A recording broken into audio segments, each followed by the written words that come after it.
জানেন গত 17 বছরে পরিকল্পিতভাবে রাস্তাঘাটের উন্নয়ন করা হয় নাই, পরিকল্পিতভাবে স্কুলের উন্নয়ন করা হয় নাই, পরিকল্পিতভাবে আমাদের নেতৃত্বের উপর অত্যাচার করা হয়েছে।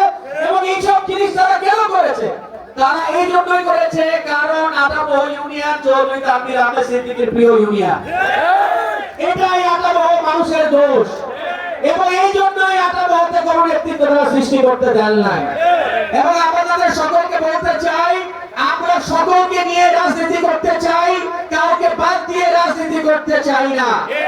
আজকে অনেকে আমি দেখলাম যে এখানে অনেক আহ্বায়ক প্রার্থী আছে, সদস্য সচিব প্রার্থী আছে। আপনাদের সকলের উদ্দেশ্যে বলতে চাই, আপনারা সকলে মিলে আটাবহ রাজনীতি করবেন ইনশাআল্লাহ। পদ একটা, প্রার্থী অনেক। তাই যে লোকই আহ্বায়ক হোক, সদস্য সচিব হোক, তাদের নিয়ে আপনারা রাজনীতিটা করবেন। রাজনীতিতে হার জিত বলে কিছু নাই। আমরা সকলেই বিএনপির কর্মী।